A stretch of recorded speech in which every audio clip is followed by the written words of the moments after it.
happened earlier this afternoon. And well, as you mentioned, we know the CHP has reported the child and father have been located. We don't have any more details beyond that. What we do know is what investigators told us earlier, that they believe the father abducted his baby boy and had help from 2 other suspects. Let's go ahead and take a look. The Amber Alert was issued for 1-year-old Enzo Antonescu.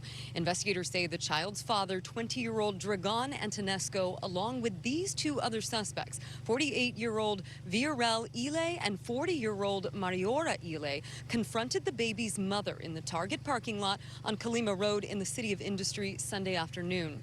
Investigators say Antonescu allegedly pulled out a knife while the other 2 suspects assaulted the child's mother and took the baby. The 3 were last seen with the child in a dark gray 2011 Toyota Sienna, and law enforcement said they had reason to believe they might be headed to Colorado.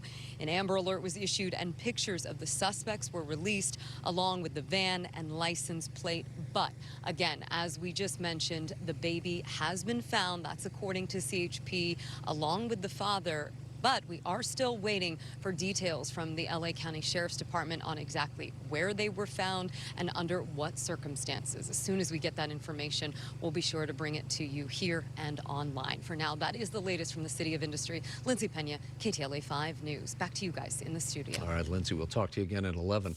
In other news, a small plane crash landed this evening in the middle of a fruit field up in Valencia. It happened just after 5 o'clock on the old road. This is near Henry Mayo Drive. CHP officers say that the single-engine Cessna landed nose first with its tail up in the air. There was no fire, no smoke, and luckily no injuries as well. In fact, officers say that the 2 people on board were able to get out on their own. No word, though, on why the plane came down there.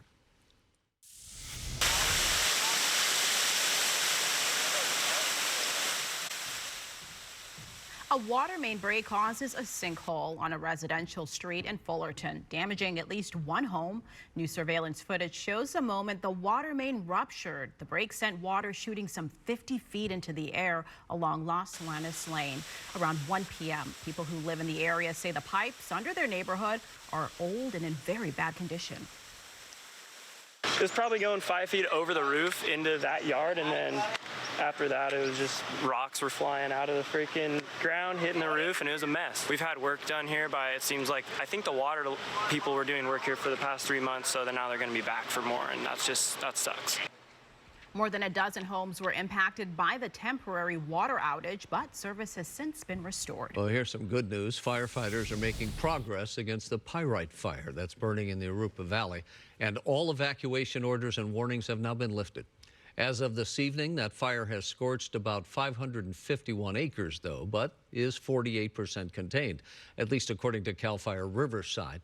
This broke out Friday about 5:20 in the evening near Pyrite Street and Granite Hill Drive, and CAL FIRE's Riverside unit is the one handling the response.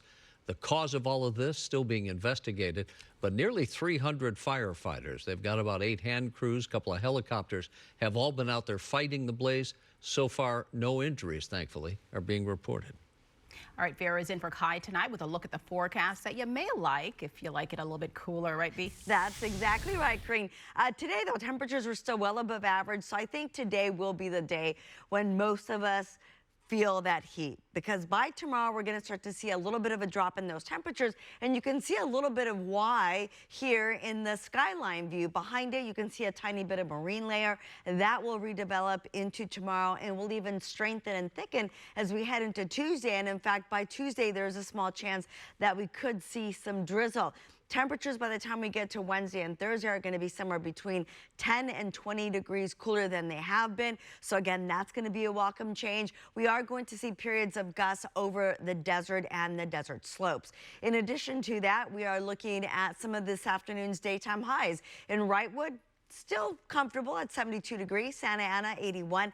94 in Corona was still pretty warm, but even Corona is going to feel the cool down as we head into Monday and Tuesday. And in Victorville, it was 93 degrees. Again, we are going to see that trough of low pressure make its way through Southern California most of this week, but by next weekend, we're going to start to talk about warmer temperatures again. I'll show you the 10-day in a few minutes. Back to you guys for now. All right, V, we'll see you then. Now at 10, rising anger over the Trump administration's ramped up immigration raids and the use of troops in cities the White House says are overrun by crime. Demonstrators in Paramount called for ICE to stop its raids immediately. And that kind of scene played out all across the country. Rachel Menitoff joins us live from the News Center with more on today's developments. Rachel.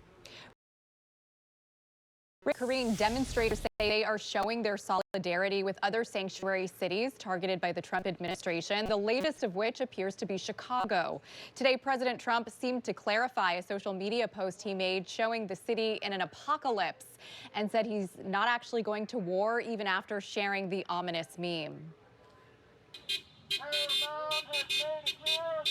People in Paramount, California protesting President Trump's amped up immigration enforcement in Democratic-run cities. He's making the classic authoritarian mistake of thinking that he can just do whatever he wants to whoever he wants. In recent days, the president has been focusing in on Chicago, threatening the city with deportations and National Guard deployment to crack down on crime.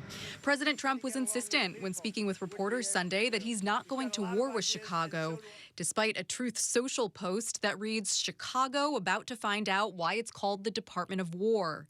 The post, with a picture of himself seemingly going to battle with the phrase "Chipocalypse Now," referencing the 1979 Apocalypse Now movie. We're going to clean up our cities. We're going to clean them up so they don't kill 5 people every weekend. That's not war.